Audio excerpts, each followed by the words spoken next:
배, 흥, 배, 흥, 배, 흥, 형식 이렇게 됐습니다. 예. 원주의 그 저항실천이라고 그러면은 저는 이제 우선 우리 저항실천 불과를 좀 말씀드리면은 저항이라는 게 뭘까요? 이제 우선 크게는 우리 역사적으로 외세 침략에 이제 분연히 일어나서 맞섰고 불의와 부정에 맞서서 그 진실을 밝히고자 외치는 우리 항거라고 이렇게 저는 정의를 나름대로 하고 싶습니다. 원주는 이런 외세 저항하고 정의를 부르짖었던 흔적이 여기저기 많이 되어 있죠. 최근에 들어서 호전면에서 검거됐던 종합교주 최시영 선생이라든가 한일의병, 정묘, 을미, 의병이 전부 원주에서 봉기가 됐던 지역이고요. 또 근래 최근에는 1960년대 아마 고교생들의 시위리는 전국 처음으로 원주농고 지금 영서고등학교죠. 이 학생들이 3.15 부정선거에 항거하면서 4.19로 이어지고요. 이어서 1965년 대성고등학교 학생들의 한일회담, 고력적 한일회담 반대 투쟁 이걸 계기로 장혜순 선생이 모든 직에서 이제 박탈을 당하게 되고 저항 정신을 가지고 이걸 기르도록 하겠습니다. 아시다시피 여러분들이 관람하시면 알겠지만 지금 방금 배양한 맨 좌측이 그쪽에서 오른쪽이 이제 김재갑 원주 목사 위패가 모셔져 있고요. 중간에 이제 원총갑 장군이고 그다음에 맨 저쪽이 또 원호 여주 목사 강원도 조강장 겸하고 계셨던. 근데 결국 우리가 포용성장이든 이 저항실천이든 결국은 원주의 정체성 확립이라는 하나로 돌아가는 것입니다. 그래서 오늘 이 자리가 그리고 수많은 의견이 있더라도 나중에 이것이 서로 진실한 마음으로 이렇게 서로 이렇게 소통이 된다면 그 생각이 모두 하나로 일치가 된다고 그렇게 말씀드립니다. 우리 좋은 의견 나누어서 좋은 결과 이루어지기를 바랍니다. 네. 안녕하세요.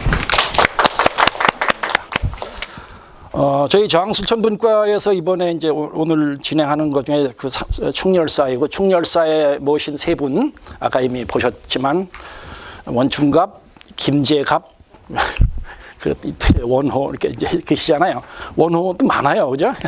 갑자 학렬인데 성씨는 다르고 그런데 원충갑 장군은 고려 때뿐이에요. 우리나라 역사에 보면. 정말 치욕적인 역사의 1번 대표가 몽골 침입이에요. 두 번째가 임진왜란이고. 그래서 전국의 유적지에 가면 다 이렇게 써붙였어요. 몽골 침입 때 소실되었다. 누구 때 중건되었다. 일어난 거 하나. 두 번째는 임진왜란 때 전소되었다. 중창한. 이게 대부분이에요. 나머지는 아주 현대에 이르러서는 이제 일제강점기 때 부셔가지고 가져갔다. 그놈들이. 뭐 이런 기록이란 말이에요. 그런데 제가 좀 독특해요. 제가 한 달에 3만 원씩 내고 GPT 하고 노는데요. 물어봤어요. GPT 좀 덕을 보려고. 그래서 원주 영원산성 전투 원충갑 장군에 대하여 4페이지짜리로 써달라. 그랬더니 10초 만에 쫙 써주더라고. 네? 제가 또 그런 요령을 안 부릴 리가 없겠죠. 그랬는데 이게 막 섞여 있는 거예요. 뭐가 섞여 있느냐 하면 몽골 침입 때 그랬다 이랬어요. 그래서 몽골 침입이 1231년 때부터 시작해가지고 실질적으로는 1260년 아주 공식적으로는 1270년까지 간 30년 또는 40년 동안 이어진 그런 정말 대전란이잖아요. 우리 한반도가 아주 그냥 야장난 싸움이었는데 그때는 이게 아니에요. 이게 몽골 침입 이후에 20년쯤 지난 1291년 1월 달에 영원산성 또 치악성이라고 하는 금대리 위에 있는 그 산성에서 벌어진 전투예요. 그러면 이게 뭔지 모르겠더라고. 근데 문제는 GPT가 이걸 헷갈리더라고요. 그래서 몽골 침입 때 원충갑 장군이 용감하게 싸워서 몽골의 항전한 정신을 빛낸 전투다. 이러면요. 이게 섞인 거예요. 이게 다시 성악가루도 아니고 뭐 흑임자도 아니고 막 콩다식도 아니고 막 섞여버렸어요. 그래서 제가 요령 피우는 걸 포기했습니다. 그리고 이제 도서관에서 또 제 나름대로 해서 자료를 다시 뭐 자료 너무 흔하니까요. 확인했어요. 원주시에서 발간한 자료 또 연구 자료를 보니까 성격이 좀 달라요. 그래서 일단 간단하게 말씀드리면 몽골과의 전쟁이 공식적으로는 실질적으로는 한 약 28년 또 30년 뭐 여러 가지 좀 명목상으로 한 40년씩 간 아주 참화를 겪은 전쟁이 있거든요. 근데 그 전쟁에서 뭐 유명하잖아요. 우리 7차 또는 뭐 8차, 9차 학자들에 따라서 말이 다르지만 정말 이 고려가 항전한 거는 세계사 공부한 사람이 다 기억나는 거예요. 유일하게 왕조가 유지된 정권이에요. 몽골의 댐비고. 요즘 다시 제가 다시 뭐 세계전사를 다시 공부를 하고 있는데 그래서 물론 이제 우리가 이제 형식적으로 이렇게 이제 무릎을 꿇고 원나라 몽골의 뭐 임금이 사위가 되는 그런 형식을 취했지만 어떤 형식을 취하고도 전 세계에 몽골에 그렇게 오래 댐비고도 국채를 유지한 나라는 없어요. 그래서 이제 그 자체로 워낙 유명하죠. 워낙 유명해요. 그런데 이제 오늘 시간이 많지 않으니까 우리 원충갑 장군의 이 이야기는 그 전쟁이 끝나고 20년 후에 1291년 1월 달에 원주에 있었던 거거든요. 근데 그 배경에 뭐가 있느냐 하면 우리나라 고려를 이제까지 이제 복속시킨 원나라 몽골의 중국의 주인이 쿠빌라이예요. 쿠빌라이 원세조인데 그 세조 때에 이제 약 이 정도는 고려를 살려주기로 하고 이렇게 돼요. 고려 원종 때 원종이 가서 쿠빌라이를 만나네. 그래서 원종과 그 다음인 충렬왕과 그 다음인 충선왕 때가 되는데 이때 고려가 기가 막힌 이 선택과 이 운명의 기로에 있었어요. 그래서 어쨌든 전쟁이 끝났어요. 네? 끝났는데 쿠빌라이는 전쟁이 안 끝난 거예요. 이 형제 간의 내분이 계속되고 그러니까 충선왕에는 외할아버지가 되고 충렬왕에는 장인이 되는 그 쿠빌라이 원세조에 대항한 전쟁이 계속돼요. 쿠빌라이 죽고 나서도 계속돼요.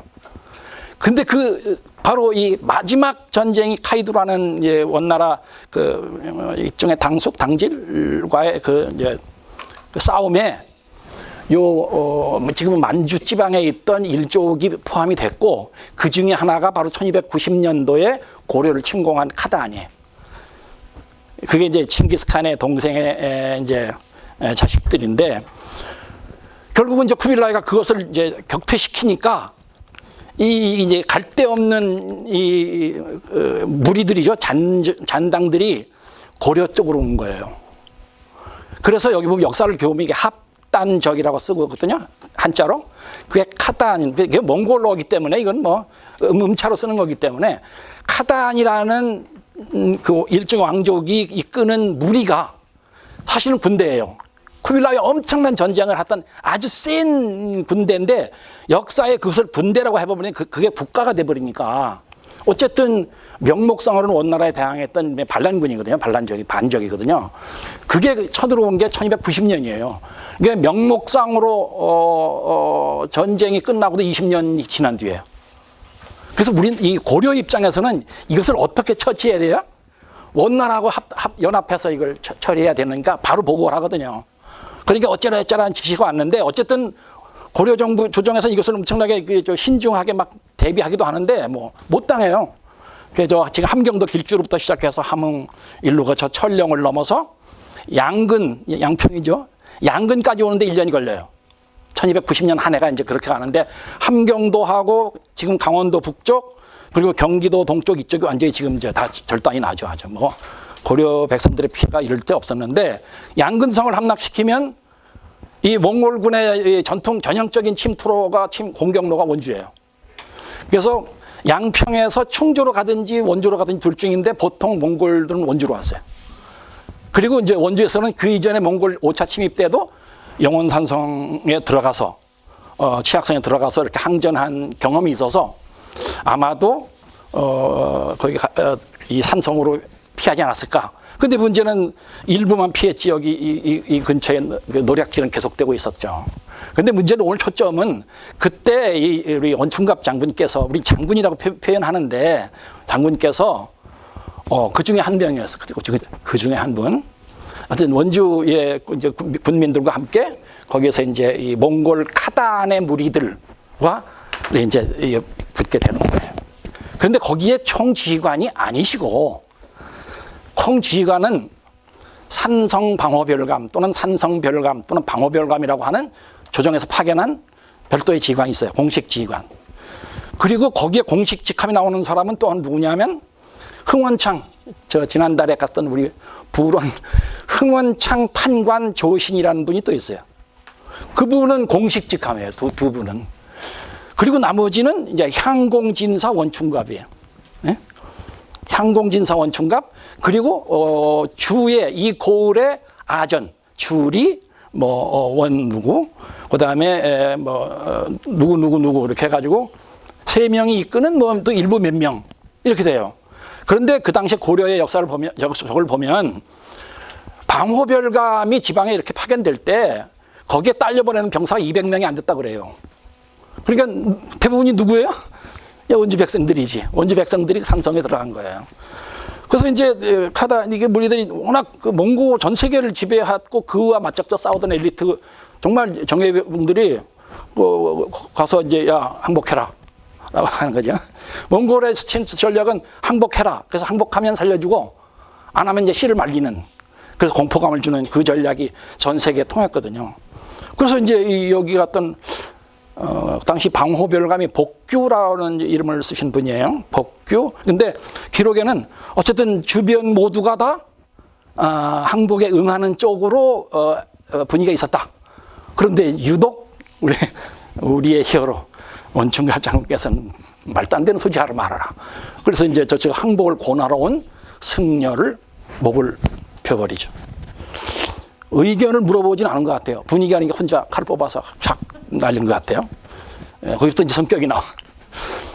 이제 나오려니까 저쪽에 막 이렇게 이쪽 영원 산성 아래로 막 몰려들 거 아니에요. 막 거기서 기병 50기를 출동하여 이러니까 이제 이분이 첫 번째 보병 6명이라는 것은 그냥 요렇게 가신 거예요. 그죠? 요만큼이 가셔. 말 없이 보병이 걸어가는 거예요. 펑크가서 우가 6명을 데리고 갔으니까 7명이죠. 7명이 데려가 짝짝 해가지고 말을 빼오시고온단 말이에요. 이 기록에 보면 우리나라 역사를 통틀어서 개인적으로 싸움 잘하는 사람은 이분하고 고려시대 척준경이라는 아주 정말 결세 거의 무협지 수준이에요 이게. 그래서 쫙 해가지고 그러니까 이제 야 잘했어 분위기가 됐잖아요. 이제 안 돼. 그다음에 또 그쪽에서는 이놈들 봐라 그래가지고 또 이제 더 세게 한 4일 뒤에 더 세게 이번에는 막 400명 몰려오니까 그래 이번엔 또 이번엔 조금 더 많이 데려가가지고 또 짜작 해가지고 이번에 아주 저쪽에 그 기병을 완전히 쫓아버리고 말 25피를 뺏어와요. 이건 무협지나 무슨 중국 영화에 나오는 수준이에요. 근데 딱 뺏어오니까 이쪽에서 항복을 하자 어쩌다 쭈물쭈물 하던 이제 지휘관께서 야 잘했어 니 다 가져 이런다 말이. 근데 여기까지 놓고 보면 이거 완전히 이거는 거의 무술의 주인공 아닙니까? 근데 이분이 향공진사예요. 향공진사가 뭐냐면 향공 그걸 향자인데 그 동네에서 과거 시험에 지방고시를 합격하면 향공이 돼요. 예? 그분 중에 그게 어떤 때는 고을마다 1명, 2명 이렇게 인구에 따라서 비례를 줬는데 그분이 개경에 가서 국자감시 합격하면 진사가 돼요. 그분을 향공진사라고 그래요. 몽골 침입 때 또 그런 분들의 활약이 많고 한데 이 향공진사는 벼슬이 아니에요. 신분일 뿐이야. 최진사댁 셋째 딸의 그 진사는 시험에 합격한 사람이란 뜻이거든요. 이분 관직이 없어. 다만 원주 별초에 있던 향공진사 원충갑이 나와요. 근데 원주 별초라는 조직도 공식적인 조직이 아니에요. 이게.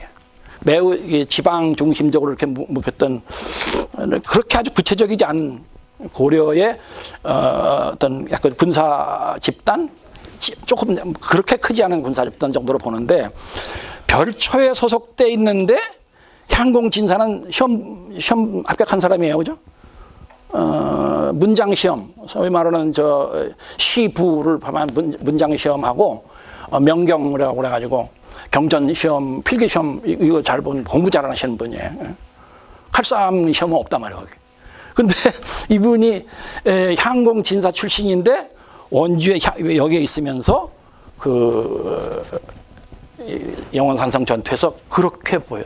그 마지막에는 이게 저기 엄청나게 총공, 야 이거 안 되겠다 해서 총 공격을 해오는데 뭐 아마 난전이 일어났던 것 같아요. 뭐 그때 뭐 그 유명한 홍원창 판관 조신이 북을 치거든. 북이 이게 전투의 그 사기와의 독전 싸움을 북돋우는 그거거든요. 그래서 한 분위기를 돋우는 건데 북을 치는 조신의 팔에 화살이 맞고 그랬는데 그분도 그 용감이 그분이 성 안에 있는 사람이 화살을 맞고 그 정도면 이미 백변적인 난전이 벌어졌을 것이다.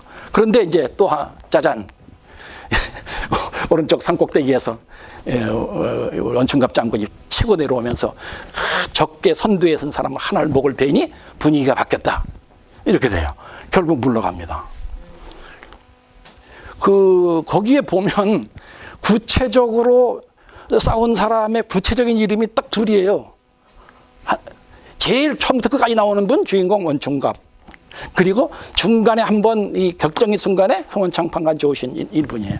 나머지는 이제 원주 백성들이겠죠. 원주 별초라고 해도 개경에서 온 중앙군이 아니에요. 고려시대 군사제도 자체가 그래.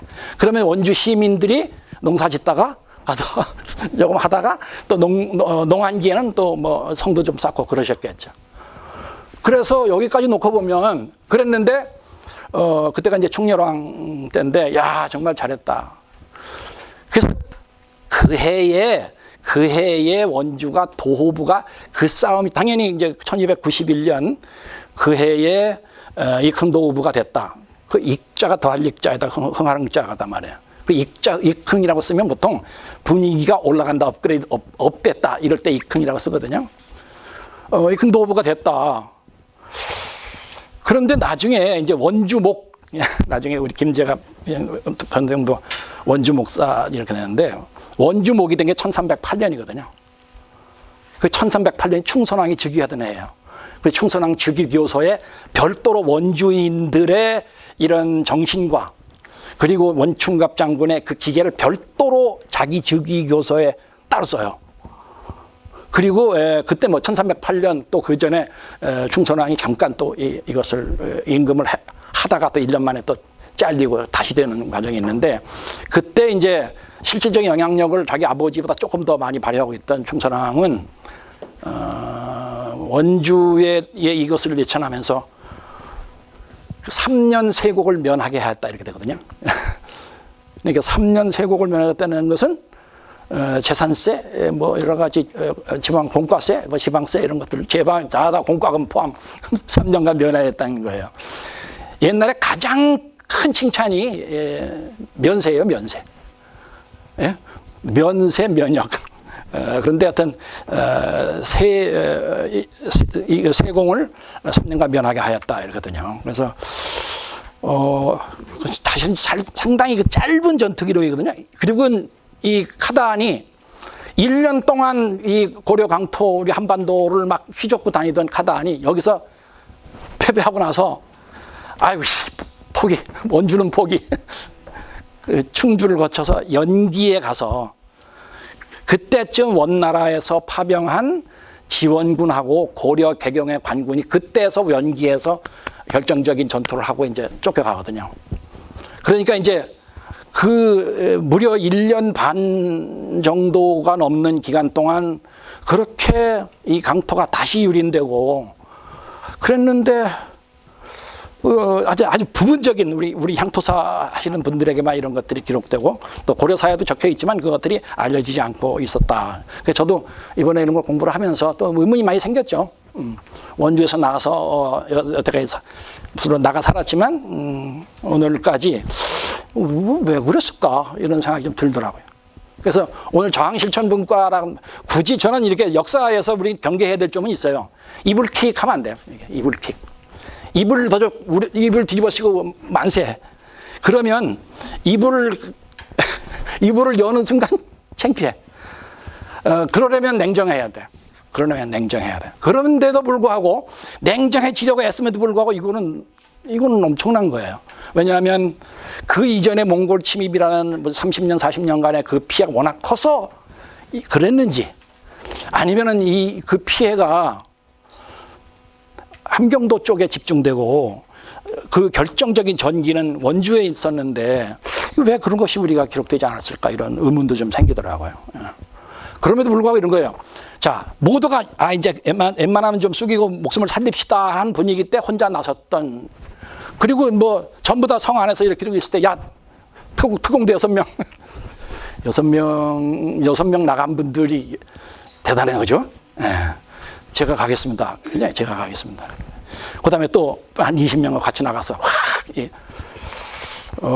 중국 영화를 보는, 무술 영화를 보는 느낌이지만 우리가 이제 그 사료를 쓸 때는 왜 그 사가들이 그 전공을 빛나기 위해서 쓰잖아요. 근데 이거는 다른 쪽으로 쓸 방법이 없는 상황인 거예요. 요 영원산성 전투가. 그래서 사실 그 6명, 뭐 말 25필, 이것이 뭐 10년, 20년 전쟁 치고 작을 것이다 그러보지만 실제로 고려에서 1년 반 전부터 뭐 군대를 편성하고 뭐 했는데 대응한 기록이 없어요. 그러니까 원주에서 결정적인 전투가 있고 여기에서 카단이 충주를 해서 물러가기 전까지는 대응한 기록이 없어요. 한마디로 삐꿈이 쳐다보고 있다. 여기에서 목숨을 걸고. 나중에 그래서 우리 원충갑 장군이 조정에서 받은 그런 것 중에 추성 분용, 그죠? 분용, 힘써서 용감하게 싸웠다 이거죠. 그렇게밖에는 표현할 수가 없어요. 그래서 많은 그러면 보세요, 관직도 없어요, 그죠? 그래서 민초야, 그냥 별초에 있는 지식인인 거예요.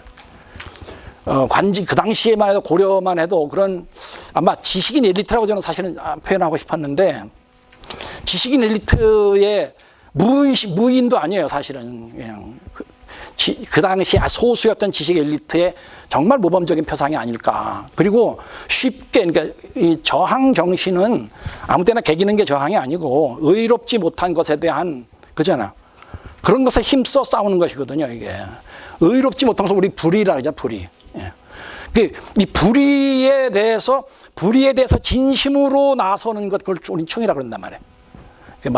가운데 중자 마음 심자를 써서 충이라고 하는데, 그래서 그런 측면에서 우리 원충갑 장군은, 다만, 전쟁을 통해서, 전투를 통해서 후인들에게 장군이라고 알려졌고, 그죠? 또, 당시에 이 결정적 시기가 워낙 이 타이밍이 정말 기가 막혔고, 그 공로로, 3, 4, 5윤이 되어서 이제 중앙에 진출하시고, 중앙에 진출하셔서 또 엄청난 정치적 이 기로에서 충선왕의 신임을 받는 이제 그 일이 있었단 말이에요. 그런데 이제 이게 그때 충렬왕과 충선왕의 부자 간의 그 싸움이 그냥 충렬왕하고 충선왕의 부자 문제가 아니고 원나라의 몽골의 그 권력 쟁탈의 분기점에서 편이 좀 달랐어요. 충선왕의 어머니인 제국대장공주의 라인과 또 충선왕의 어머니와 사이가 별로 안 좋았던 또 아버지 충렬왕의 미는 원나라의 그 정치 구도가 달랐는데, 그때 충선왕이 미는 그 원나라 정치 세력이 승리를 해요. 그리고 그 결과에 따라 충선왕 왕이 되고, 그리고 거기에 가장 선봉에 있던 원충갑 장군이 이제 결국은 공고해 된 거죠. 이 원주에 우리가 알고 있는 것은 원주에서 용감하게 싸웠다가 하나 있고, 또 하나는 개경에 가서 중앙정치에서 이런 이제 역할을 한 것이 기록되거든요. 그런 측면에서 보면 이순신 장군이 이순신 장군 삼도수군 통제사로서 하신 건 흰급에 가까운 그런 전설이 되어 있잖아요. 그죠? 그런데 어쨌든 준비된 편제와 편성과 병력과 이런 것은 있었단 말이에요. 근데 여기는 없어요. 그래서 그러면 혼자 했을까? 아니죠. 혼자 하신 건 아니죠. 당연히. 누구 그 따라 나갔던 6명, 따라 나갔던 20명은 누구겠어요? 원주의 군민들이죠. 그죠? 이분들이 별초를 구성했을 것이고, 그분들이 되겠다는 거죠. 여기에 등장하는 분들을 보면 압도적으로 원주원 씨가 많아요. 역시 그런 측면이 있다 하는 것이 하나 있고, 이분의 이제 묘소가 간현, 신정 간현 아시죠? 그 간현 있어요? 지정면 간현리. 그 지금 간현, 그 지정중학교에서 그 뒷산 넘에, 그 뺑으로 돌아가면 월성리 그쪽 가는 이렇게 조용한 곳에 있는데, 그 앞에가 그 원주이씨 사당이에요. 산이, 어떻게 됐는지 전 거기까지는 그 내막은 잘 모릅니다. 그래서 그 대표적인 사례 하나로 저는 원충갑 장군의 사례를 소개해 드렸습니다. 번잡하시면 용서하시죠. 네, 김병년 위원님 너무 수고 많으셨습니다. 간략하게 설명했는데 뭔가 부족한 부분이 있거나 또는 간단히 요약될 부분이 있어서 다시 이 자리에 섰습니다. 그 중복되더라도, 그리고 또 여러분들이 익히 다 알고 계시는 내용들이더라도 그냥 요점 정리하는 차원에서 한번 이렇게 짚고 넘어간다 정도로 생각해 주시고, 저는 그 역사적 사실에 대해서는 다들 알고 계시기 때문에 간략하게 설명을 하고, 지금 동시대에 살고 있는 원주 민의 우리로서 우리 그 민회의 입장에서 또는 개인 자격으로 볼 때 그 역사적 그 김재관 목사와 그 당시와 우리 현실과의 어떤 그 고리를 보면서 반추해보고 나아갈 길이 뭔지 이런 부분에 대해서 좀 같이 고민하는 자리였으면 좋겠다. 이 정도로 이렇게 그 말씀드리면서 간단히 나눠드린 그 유인물을 간단하게 자꾸 이렇게 그 원고 없이 얘기하니까 자꾸 길어질 것 같아서 차라리 원고를 가지고 이렇게 뛰어넘으면서 간단히 짚고 넘어가겠습니다. 원고를 같이 한번 봐주시겠습니까? 물론 그 김재관 목사는 선조 때 사람이고요. 저는 역사 공부를 하면서 많은 시험을 치룰 때 제일 먼저 기억하는 연도가 가장 골치 아픈 게 연도인데, 그 임진왜란 연도와 그 조선의 건국 연도를 제일 먼저 이 짧은 머리로 기억을 했던 거는, 여러분도 다 어떻게 기억하셨는지 몰라요. 임진왜란 발발 1호 9일을 어떻게 했어요? 일본 놈아 오너라, 구두발로 이겨주나. 그래서 1호 9일을 외울 때 어떻게 외웠냐면 일본 놈아 오너라, 구두발로 이겨주마. 이래서 1호 9일이라는 거를 임진왜란의 발발 연도로 기억을 했던 어렸던 시절의 기억이 나고, 그럼 조선 건국은 마이너스 300년 1392. 그래서 이성계가 조선을 건국한 거는 300년 전이다. 그래갖고 1392로 기억했던 그런 그 짧은 기억이 납니다. 그리고 참 역사적인 그 연도를 말하는 것만큼 이렇게 사람을 이렇게 머리를 지끈지끈하게 하고 왔다 갔다 하고 헷갈리는 게 없는데, 저는 또 그리고 거기에 대해서 이렇게 관심 있게 그걸 기억하고자 하는 데 대해서는 별로 관심이 없었습니다. 단 1호 9위. 그래서 그 선조 때 임진왜란이 발생하고, 그때 그 원주 목사 김재관 목사가 있었던 그 영원산성 전투와 이거에 대한 얘기를 같이 한번 훑어보겠습니다. 그래서 을사사화 때 희생당한 김충갑의 아우이다. 여기서 을사사화는 그 양재 벽서 사건 아시나요? 그 대륜과 소륜이 싸워갖고 그 윤희미하고 윤원영이 그 정난정이 나오는 거 있잖아요. 그 아주 그 유명한 그 역사, 여기에서 그 형은 그래서 20몇 년 동안 벽서 사건으로 해서 그 벌을 받아요. 그래갖고 선조 때 올라와서 이 김충갑도 복원이 됩니다. 그리고 김충갑이 여기서 참고로 말씀드리면 김재관 목사의 형님이신데, 이 김충갑의 아들이 누구냐면 진주성 싸움의 그 대가 김시민 장군이에요. 그 조카죠. 김재관 목사의 친조카가 김시민 장군이다라는 것도 여기서 곁들여서 그냥 그 지나가는 걸로 기억해 주시면 그래서 저는 그 김재관 목사, 김시민 그 3대 전투를 보면서 아, 이게 가문을 무시 못하는구나. 그리고 명장 밑에 약절 없고 보이지 않는 면면이 흐르는 이런 그 저항 정신이라든가 올곧은 선비 정신은 그냥 생기는 게 아니지 않는가. 아, 조금 전에도 지금 그 김경영 그 위원님께서 원충갑 장군 얘기할 때 그런 생각이 문득 들어요. 창공진사만 있었겠는가. 그때 원주에 그 갑론을박하면서 세도를 부리던 사람 수도 없이 많았을 텐데 그분들은 어디 갔을까. 김재관 목사를 공부하면서 그런 느낌이 잠깐 얼씬 스쳤어요. 그래서 뭐 그다음에 뭐 어떻다는 얘기는 역사적 사실은 안 봤으니 모르고 기록되어 있는 사실을 다시 되뇌는 거는 그렇게 그건 재미없는 것 같아요. 단 이 원주 목사 1592 임진왜란이 벌어지던 해에 원주 목사에 부임할 때 연세가 68세였답니다. 그리고 여기 보면 그거 나중에 보면 그 세 번째 단락에 보면 네 번째에 보면 1591 11월 19일 날 원주 목사에 됐다라는데 요거는 좀 이해할 게 하나 있어요. 음력으로 11월 19일이고 양력으로 치면 1592 1월 4일인가 얼마 그 정도 된다고 그래요. 여기에 있는 그 날짜는 앞에 거는 석이고 연도는 뒤에 날짜는 다 음이에요. 음력이에요.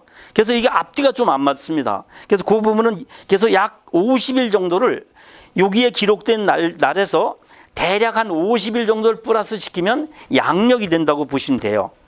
그래서 그렇게 이해하시면서 보시면 김재관 목사가 영원선성으로 들어가서 그래서 여기서 이제 왜 68세에 원주 목사가 됐는가? 이분이 그 원주 목사가 되기 전에 1591년도에 대사관 정삼품이었었어요. 원주 목사도 정삼품이랍니다. 근데 이 일화가 재밌는 게 있는 게 뭐냐면 그럼 중앙 무대에다가 왜 원주 목사로 변방으로 왔는가? 첫째 아들이 뭐냐면 거기 보면 한번 봐주세요. 세 번째 단락에 정오품 지금 행정자치부의 인사 담당관이랍니다. 그 장남 시연 김시연이가 2조 정랑의 그 직책을 맡으면서 아버지와 아들이 중앙 무대에 같이 있는 상황이 벌어지게 되고 그래서 혹시 정실이 개입되면 모양새도 빠지고 할까봐 이 그 김재관 목사가 임금에게 간언을 해갖고 자기가 이렇게 바깥으로 나가겠다고 해가지고 원주 목사로 오게 된답니다. 그리고 제가 지금 말씀드리는 내용들은 주로 어디에 나오는 내용이냐면 백데이터가 그 충북 괴산의 그 충민사 거기 가면 김시민 목사 신도비가 하나 있고 김재관 목사 신도비가 있습니다. 그 김재관 목사 신도비에 적혀 있는 내용들을 풀어가지고 요약된 게 한 90% 됩니다. 이 근거는 그렇습니다. 김재갑 신도비에 이 김재갑에 대한 그 히스토리가 쭉 나온 거를 이렇게 풀어놓은 것들이에요. 그래서 그 원주 목사가 온 거는 그렇게 됐고 그 부임해서 1년도 안 돼서 돌아가신 거죠. 영원산성 전투에서 68세인데 지금의 68세로 보시면 안 되고 그 당시에 68세면 아마 호백발 할아버지였을 거예요. 그 4월 13일 날 부산으로 침입해서 14일 날 동네부사 송상원이가 죽고 2주 만에 신립장군의 어디에요? 탕금대 전투에서 대패를 할 때 그러니까 4월 13일에서 그 신립장군이 싸운 게 4월 27일인데 이 신립장군이 중앙무대에서 충주전투를 갈 때도 그 군사를 데리고 간 게 70명이 안 된답니다. 중앙무대에서도 없었다고 그래요. 그래서 70명을 데려가면서 왕명에 의해서 내려오면서 모든 그 지방 군대를 규합을 하는데 그게 뭐 한 4,000명, 5,000명 됐다 그러는데 원주에 있는 병력들도 이 탄금대 전투를 위해서 전부 충주 탄금대로 다 뺏겨가고 원주에는 장정들이 없었던 거죠. 참고로 말씀드리면 그 당시에는 정규군이 아니고 원주 몫을 지키는 이 병사들은 군대 조직이 있었던 건 아니고 그 지방에 있는 그 이렇게 그 장정들로 이렇게 그 향토 예비군 편제식으로 돼 있었다고 그래요. 근데 여기에 있는 힘쓰는 사람들은 대부분 판금대 전투에 가갖고 돌아오지 못합니다. 그래서 원주는 그래서 전쟁을 할 만한 사람이 거의 소진된 상태에서 그러니까는 음력으로 8월이고 양력으로 9월달 영원산성 전투에서 김재관 목사와 함께 또 우리가 저항실천의 도시 원주 이기를 더 근거가 될 수 있는 것 중에는 다른 어떤 도시에서도 그 지도자가 그 백성들을 이끌고 산성으로 가고 피난을 가서 그 돌멩이를 가지고 가고 뭘 가지고 가서 산성에서 저항을 한 게 유일하답니다. 이 백성들을 끌고 간 게.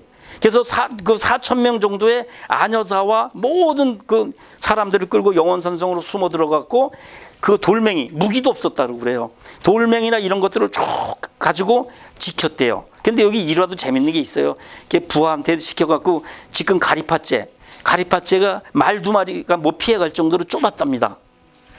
거길 지키라 그랬더니 안 지키고 물가에서 물놀이 하다가 복격을 당해갖고 몇 놈만 살아오는 이런 그 여러 가지 그 악순환이 있고 영원산성이 사실은 꽤 괜찮은 성이랍니다. 악성이고. 그런데 조금은 그걸 믿었대요.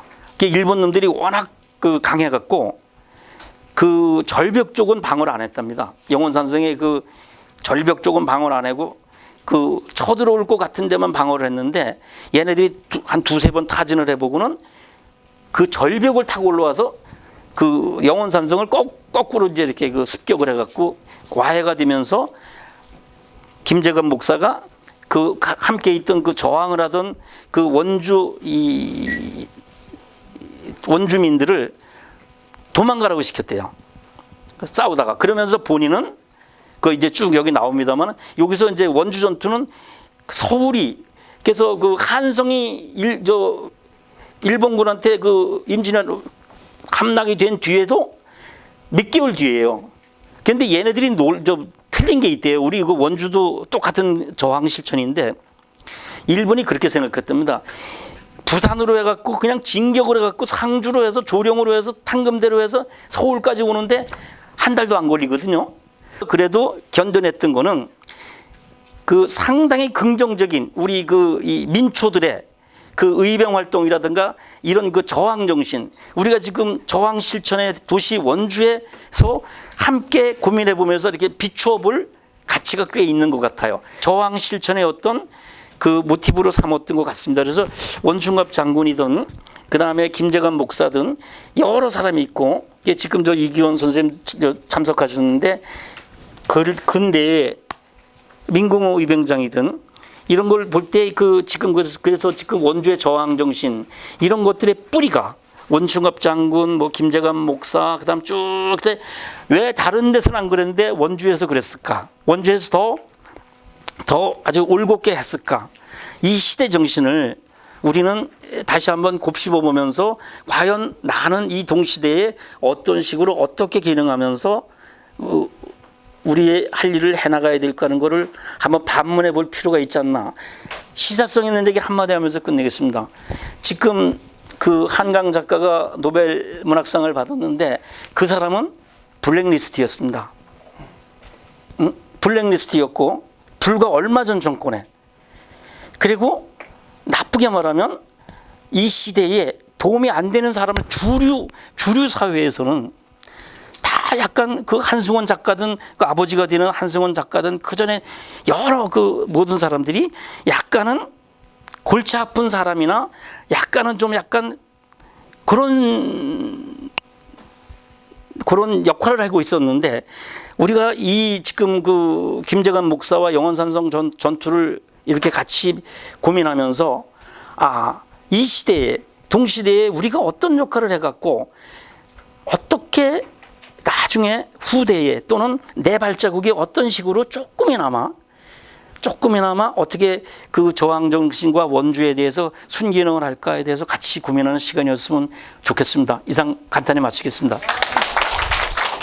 그러니까 제가 준비하는 거는요, 그러니까 충렬사 연구라는 책이 있는 걸 보고 준비를 했는데 내용을 보니까 뭐 저희가 보면은 기본 사료를 한번 보는 것도 좋을 것 같습니다. 그래서 그 맨 뒤에 있는 거 그 중심으로 약간 정리를 했고요. 그래서 짤막짤막하게 정리를 했고요. 그래서 여기서 제가 그 인상 깊었던 것은 여기 보면은 이제 그 어쨌든 이분이 강직하고 의리가 있었다. 뭐 과거 공부도 했지만 뭐 사정상 그래서 이제 문과로 진출을 하셨지만 문약한 선비는 아니었지 않나. 뭐 문관 선비들도 있었지만 이제 그런 게 좀 흥미로웠고 현재적으로도 재밌는 게 있었습니다. 일단 그 내용에 있는 거 조금씩 나눠가면서 말씀드리겠습니다. 처음에 좀 저도 이제 원주 하면 이제 원천석 선생님만 생각했는데 이 세 분 원춘과 원호, 원천석이 세 분이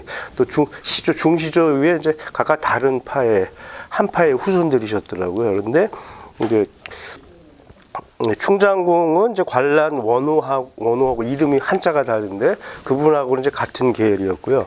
그래서 아마 한 4세 정도 그런 집안이었고, 원추갑 장군은 원윤창 국사감 진사를 하셨던 분의 후손이었고, 원천석 선생은 원국부라는 분의 그 6세 손이라고 합니다. 그래서 세 집안으로 나눠진 것 같고요. 그다음에 뭐 가계 부모까지는 이제 보시면 되고요. 어쨌든 뭐 성균생환의 안순의 딸과 하신 분이 이제 어머니시고요. 근데 생애에서도 보면 어릴 때 김육의 증조인 김덕수에게 수학을 했고, 그리고 김육이 그래서 그 증조부가 돌아가셨을 때 원호 장군이 묘소에 참배하는 것도 기억하고 그러면서 나중에 그 시호를 내릴 수 있도록 하는 글을 쓰셨던 것 같습니다. 김육은 또 아래 잠깐 예를 달아드렸는데 뭐 대동법 등 여러 가지로 근세 실학자의 참모습을 보여주었다. 이 기사는 이주연 기자가 쓴 것도 또 원주 사람이라 또 다른 김육 선생에 관한 글도 있지만 이주연 기자 원주 사람이 쓴 글이 있어서 올려드렸으니까 참고하시면 좋을 것 같습니다. 여기 근데 어렸을 때 좀 문과를 중단하게 된 것은 다른 사람보다 급제가 느렸는데 그때 같이 공부한 동문수학 하신 분들이 나중에는 이제 급제도 빠르고 그래서 벼슬도 하고 뭐 관계에 진출했으니까 도와줄 수 있으니까 더 공부를 해라 이제 그렇게 했다고는 하는데 본인이 뭐 그런 건 좀 안 맞고 어린 사람들하고 같이 공부하는 것도 그렇고 나름 자존심이 굉장히 강하셨던 분이 아닌가 싶습니다. 그리고 또 형님이 재력이 있어서 공부하는 데는 크게 문제가 없었을 것 같은데 어쨌든 본인이 그렇게 선택하신 것 같습니다. 또 선조들 중에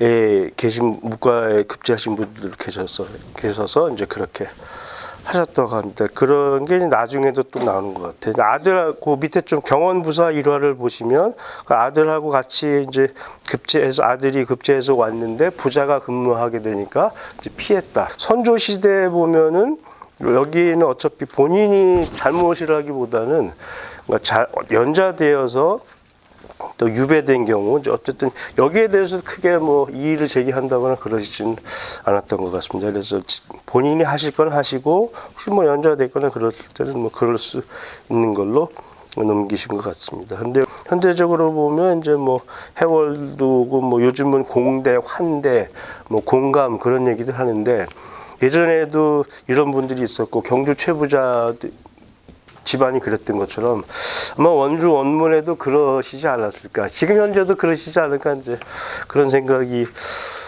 어떠신지는 모르겠지만 그런 생각이 들었고요.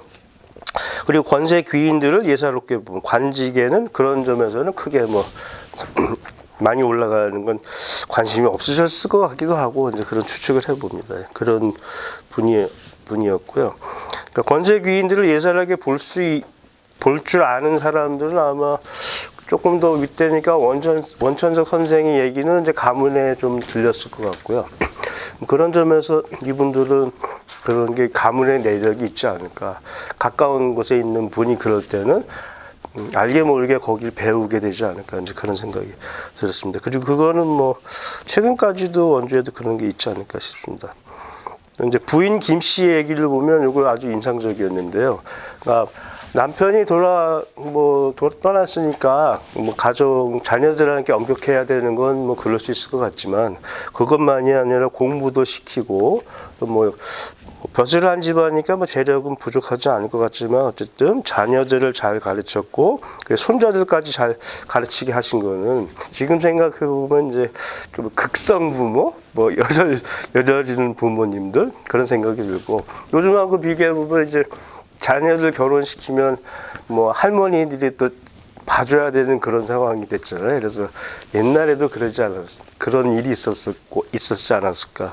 그리고 그런 애들이 뭐 맹모 삼촌만이 아니라 부모님들은 어머니들은 이런 생각들을 하셔서 열심히 하셨던 거 아닌가 그런 생각이 들었습니다. 그래서 자녀들도 다 잘 됐고 손자들이 특히 잘 됐고. 그런 얘기가 있고요. 그래서 마지막에 이제 김육이 이 시호를 내려달라는 얘기를 하면서 끝에 이제 찬사를 올리는데요. 그거 읽어드리면서 이제 맞춰드리도록 하겠습니다. 공이 살신 성인한 것은 한때의 강개한 마음에서 나온 것이 아니라 평생토록 축적한 것이 나라를 위하여 몸을 바치고 자신을 잇는 데 있었으므로 명을 받던 날에 이미 죽을 마음을 정하였다. 공의 웅대한 풍모와 장엄한 절개를 상상하면 지금도 늠름하여 생기가 있으니 아무리 옛날에 10살 하더라도 어떻게 이에 더할 수 있겠는가.